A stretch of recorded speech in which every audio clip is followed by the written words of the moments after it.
नमस्कार मेरे किसान भाइयों। जैसे कि आप जानते हैं कि गर्मी के सीज़न की शुरुआत हो चुकी है।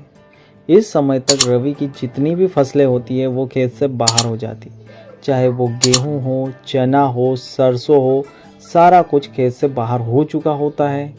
जिन किसान भाइयों ने रबी की बुआई से पहले अच्छे मैनेजमेंट के साथ में अगेती बुआई कर दी थी, उनकी फसलें बहुत जल्दी यानी कि फरवरी या मार्च महीने में कट जाती हैं। जिसके बाद वो किसान भाई क्या करते हैं कि जायद की फसलों की बुआई कर देते हैं, यानी कि मूंगफली हो, मूंग हो, उड़द ऐसी फसलें अपने खेतों में बो देते हैं, जिससे उनको दोहरा लाभ मिलता है। उनकी फसलें जल्दी आने के कारण रबी की फसलों का उन्हें भाव भी अच्छा मिलता है, साथ ही साथ जायद की फसलों का मुनाफा भी उन्हें मिल जाता है। लेकिन मेरे उन किसान भाइयों का क्या, जो किसी कारण से सही समय पर रबी की बुआई नहीं कर पाए, जिससे उनकी हार्वेस्टिंग बहुत लेट आई, जिसकी वजह से उनके खेत अब भी खाली पड़े हुए हैं। जायद की फसल वो किसी कारण से नहीं बो पा रहे हैं। अब उनको चाहिए एक ऐसी फसल जो कि बारिश की फसल का भी मुनाफा दे दे, उनको रबी के समय जो उनको भाव का अंतर मिला उसका भी मुनाफा दे दे, साथ ही साथ जायद की फसल वो जो नहीं बो पाए उसका भी एडजस्टमेंट कर दे, यानी तीनों का खर्चा वो एक साथ निकाल दे, तीनों का फ़ायदा वो एक साथ निकाल दे। तो आज हम एक ऐसी फसल उनके लिए लेकर आए हैं जिन किसान भाइयों के खेत अब भी खाली पड़े हुए हैं और वो एक ऐसी फसल बोना चाहते हैं जिनसे वो ज़्यादा से ज़्यादा मुनाफा कमा सके। जी हाँ मेरे किसान भाइयों, ये थोड़ी रिस्की फसल है, इसमें बीमारियों का खतरा ज़्यादा रहता है, साथ ही साथ इसमें खर्चा भी ज़्यादा आता है। खर्चा ज़्यादा किसकी तुलना में? मक्का, सोयाबीन और कपास की जो प्रचलित फसलें हैं उनके मुकाबले ज़्यादा खर्चा आता है। लेकिन इसका जो मुनाफा है, अगर आपने इसकी सफल खेती कर ली तो इसका मुनाफा आपको उनसे कई गुना ज़्यादा मिल सकता है। तो आज हम बात करने वाले हैं मिर्ची की खेती के बारे में। जी हाँ मेरे किसान भाइयों, मिर्ची की फसल एक ऐसी फसल है जो कि आपको बहुत ज़्यादा मुनाफा कमा कर दे सकती है, अगर आपको भाव सही से मिल जाए और आप इसकी सफल खेती कर लें। मिर्ची का उत्पादन बहुत ज़्यादा होता है वास्तव में, जिससे आपको बहुत ज़्यादा मुनाफा हो सकता है। तो सबसे पहले हम शुरुआत करते हैं मिर्ची की फसल से। बुआई से पहले आपको क्या क्या करना है? सबसे पहले तो अगर आपके खेत में गोबर की खाद नहीं डली है 4-5 सालों से, तो आप गोबर की खाद जरूर डाल दें। 3 या 4 ट्राली पर एकड़ के हिसाब से आप डाल सकते हैं, जैसे भी आपकी सुविधा हो जाए। उसमें कुछ ऐसा नहीं है कि इतनी गोबर की खाद होना ही है, तो इसकी चिंता नहीं करना है। अगर आपकी गोबर की खाद की व्यवस्था नहीं हो रही है तो कहीं से कंपोस्ट खाद भी लाकर आप डाल सकते हैं, नहीं तो फिर बाद में रासायनिक खादों से भी काम चल जाएगा। लेकिन अगर आप गोबर की खाद की व्यवस्था कर पाते हैं तो ज़रूर डालें, इससे आपको ज़्यादा लाभ देखने को मिलेगा, ये निश्चित बात है।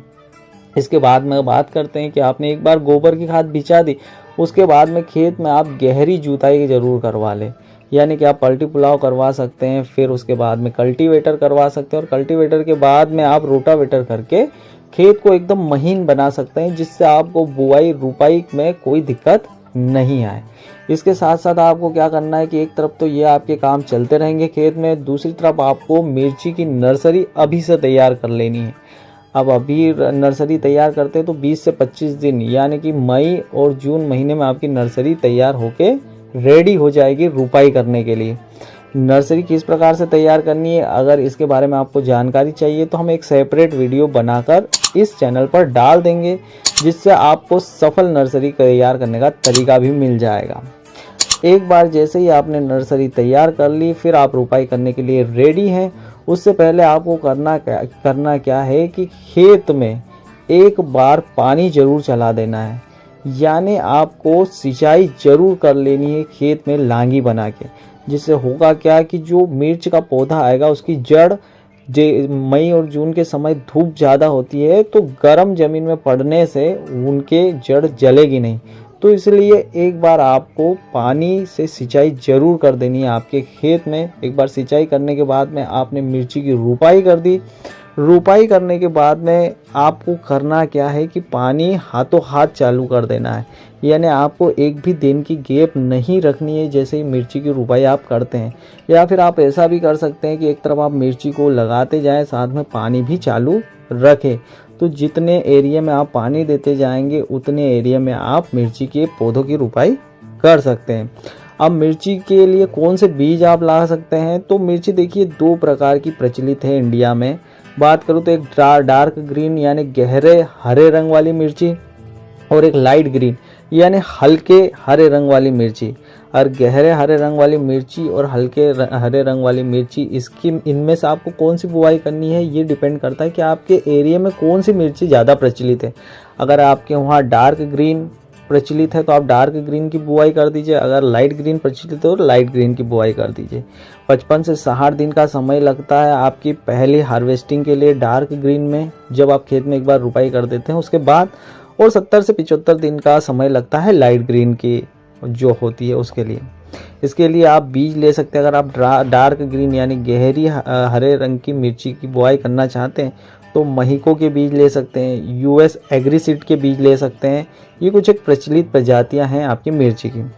बाद में बात करें अगर हम लाइट ग्रीन वाली मिर्ची की, जो कि 70 से 75 दिन में आपको पहले हार्वेस्टिंग देती है, उसके आप सोनल के बीज ले सकते हैं, वीएनआर के बीज ले सकते हैं, सेमिनस के बीज ले सकते हैं, और जो भी आपके एरिया में प्रचलित बीज हो, जो भी आपके एरिया में सूटेबल हो, उनकी बुआई कीजिए, क्योंकि लोकल जो बीज होते हैं वो सबसे अच्छा रिजल्ट हमेशा देते हैं। इसलिए आपके एरिया में आप पता कर लें कि कौन से ज़्यादा प्रचलित हैं, वहाँ पर वैरायटी, उसी वैरायटी की आप बुआई करें, रुपाई करें। ठीक है, इसके बाद में हम बात कर लेते हैं कि मिर्ची में आपको स्प्रे कितनी बार करना है। तो देखिए ये डिपेंड करता है कि आपकी मिर्ची में बीमारी कितनी बार आ रही। वैसे तो मिर्ची में हफ्ते में एक बार स्प्रे करना ही पड़ता है, क्योंकि इसमें बीमारियां बहुत सारी आती हैं, तो हफ्ते में आपको किसी ना किसी प्रकार का स्प्रे करना ही पड़ता है। अगर आप इन स्प्रे की दवाइयों के बारे में बोलेंगे तो हम एक अलग से वीडियो बना देंगे, उसमें आपको मिर्ची की खेती में होने वाली जितनी भी बीमारियां उनसे रिलेटेड दवाइयों के नाम हम आपको बता देंगे, ताकि आपके लिए सुविधा हो जाएगी, मिर्ची की सफल खेती करने में आपको फ़ायदा मिलेगा। किसान भाइयों, मैं अगर रोगों की बात करूं यहाँ पर, तो मिर्ची की खेत में बहुत सारे रोग आते हैं, बहुत सारी बीमारियाँ आती हैं। फंगस जनित रोग हो सकते हैं, यानी फंगस के कारण आने वाली बीमारियां हो सकती है, जिसमें जड़ गल जाती है आपके पौधे की, मिर्ची के पौधे की जड़ गल जाएगी, या फिर उसका तना गल जाएगा, या फिर वो नीचे से सूखना स्टार्ट कर देगा। तो ऐसी बहुत सारी फंगस के कारण बीमारियां आती हैं। साथ में इसका सबसे जो खराब रोग है, यानी जो मिर्ची को सबसे ज़्यादा खतरा जिससे होता है, वो होता है आपके एफिडस से।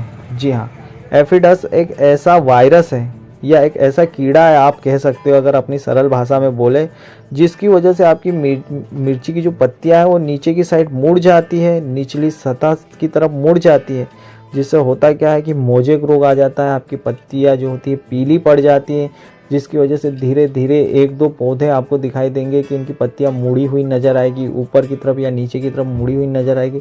और फिर आप देखेंगे कि 2-4 दिन में आपके पूरे ही खेत में यही हाल हो गया है सारे पौधों का। और ये मान के चलिए कि अगर ये रोग आपके इसमें लग जाता है तो आपकी किस्मत अच्छी हो तभी ये रोग हट सकता है, नहीं तो ये आपके पूरे फसल को बर्बाद करके रख देगा। तो इसका आपको विशेष सावधानी रखनी है। इसके लिए कौन कौन सी दवाइयाँ हैं उसके लिए अगर आप वीडियो बोलेंगे तो हम अलग से वीडियो ज़रूर बना देंगे। अगली समस्या आती है फूल झड़ना। फूल झड़ने की जो समस्या है वो आपके खेतों में बहुत सारे वजहों से आ सकती है। जैसे आपने खाद ज़्यादा डाल दिया हो, या फिर आपने पानी ज़्यादा दे दिया हो, या फिर दवाइयों का छिड़काव ज़्यादा कर दिया हो इसकी वजह से, या फिर आपके एरिया में मधुमक्खियाँ या और ऐसी जो प्रजातियाँ हैं जो कि परागन का काम करती है फूलों वाले पौधों में, उनकी कमी हो, उसकी वजह से भी ये रोग आता है। फूल झड़ जाते हैं फूल झड़ने के कारण। और एक कारण होता है टेम्परेचर के कारण भी फूल झड़ जाते हैं। तो ये सारे कारण हैं जिसके कारण फूल झड़ने वाली समस्या होती है। इसके लिए आप एक निवारण कर सकते हो कि आप आपके खेत में थोड़ी थोड़ी दूरी पर जो गेंदे के फूल के पौधे होते हैं वो लगा दें, जिससे क्या होगी कि मधुमक्खियाँ अट्रैक्ट होगी, आपके खेत की तरफ आकर्षित होगी, और उसके कारण परागन की प्रक्रिया फूलों में अच्छे से होगी, तो फूल झड़ने की समस्या से आपको निजात मिल सकती है। अगर मैं बात करूँ यहाँ पे, तो एफिडस जो मैंने अभी आपको रोग बताया था, उसको हटाने के लिए आप क्या कर सकते हो कि प्याज और लहसुन की सह रोपाई कर सकते हैं। यानी बीच में जो दूर जगह होती है मिर्ची की 2 लाइनों के बीच में, उसके बीच आप प्याज या लहसुन की बुआई कर सकते हैं। बीच में आप 3 फीट का गाला रख सकते हैं 2 लाइनों के बीच में, उसके बीच में जो जगह है वहाँ पर आप प्याज या लहसुन की बुआई जरूर कर दें, जिससे आपको क्या होगा कि जो एफिडस और जो अन्य कीड़े हैं इनकी गंध के कारण वहाँ नहीं आएंगे और इससे आपको लाभ जरूर देखने को मिलेगा। अब मैं बात करूँ कि आप सिंचाई मतलब अब अगला रोग अगर बात करें तो जो रस चूसक कीट होते हैं वो फूलों का रस चूस लेते हैं, जिसकी वजह से जो मिर्चियाँ होती है ना, धीरे धीरे आपने देखते होंगे कि पौधा जो होता है जैसे जैसे ग्रोथ होती जाती है, मिर्ची का जो पौधा होता है उसमें जो मिर्चियाँ होती है वो मिर्चियों की साइज़ छोटी छोटी होना शुरू हो जाती है। तो इन कीड़ों के कारण ही होती है, कि रस चूसक कीटों के कारण होती है। तो इसको हटाने का भी वही प्याज और लहसुन वाला जो सिस्टम है उससे काम आपका हो जाएगा। अगर बात करूँ तो इसमें एक वाइट फ्लाई वाला रोग आता है, जिसमें लीफ कर्ल वायरस भी जिसको बोला जाता है। वाइट फ्लाई यानी सफ़ेद मक्खी आपके खेत में लीफ कर्ल वायरस को लेकर आती है। ये वायरस की वजह से होता क्या है कि जो आपकी पत्तियां होती है ना, वो ऐसे मुड़ के ऐसे बंडल टाइप की, जैसे बीड़ी और सिगरेट का बंडल होता है ना, वैसे बंडल टाइप की हो जाती है, यानी मुड़ कर बंडल टाइप बना लेती है अपने दोनों कोनों से पत्तियां। जिसकी वजह से होता क्या है कि आपका पौधा धीरे धीरे सूखने लगता है और पौधे पर फल भी कम आते हैं, फूल भी कम आते हैं और उससे मिर्ची भी कम बनती है। बात करूँ तो पीली मकड़ी का प्रकोप भी बहुत ज़्यादा देखने को मिलता है मिर्ची की खेती में। पीली मकड़ों के कारण क्या होता है कि आपकी जो पौधे की पत्तियां हैं वो नीचे की साइड मुड़ जाती हैं, ठीक है, नीचे की साइड मुड़ जाती है, जिसकी वजह से क्या होता है कि पौधा धीरे धीरे सूखने लग जाता है। आप अगर मिर्ची की सफल खेती करना चाहते हैं तो इन रोगों को जो आज हमने आपको बताया इस वीडियो में, उसका प्रबंधन करना बहुत ज़रूरी है। साथ ही साथ आपको समय पर, यानी हर तुड़ाई के बाद में, हर एक तुड़ाई के बाद या 1 से 2 तुड़ाई के बाद में आपको खाद जरूर डालना है। आपके खेत में रासायनिक खाद आपको डालते रहना है, नहीं तो आपका एवरेज नहीं देखा हो ना, अच्छा नहीं आएगा। तो यहाँ पर अगर मैं बात करूँ तो जो मिर्ची की खेती होती है, मिर्ची की खेती में आपको उत्पादन कितना मिलता है? आपको उत्पादन इसमें 1 एकड़ में अगर आपने सफल खेती कर ली तो हरी मिर्च अगर आप बेचते हैं तो 25 क्विंटल तक आपको हरी मिर्च दिखने को मिल जाएगी। और अगर आपने सूखी मिर्च बेचना चाहते हैं, यानी लाल करके सूखा के फिर बेचना चाहते हैं, तो आपको 10-12 क्विंटल तक 1 एकड़ के पीछे देखने को मिल सकता है उत्पादन। तो ये मिर्ची का जो वीडियो था, जो कि खास करके मिर्ची के ऊपर, बीमारियों के ऊपर बेस्ड था, उस वीडियो में आज हमने जो आपको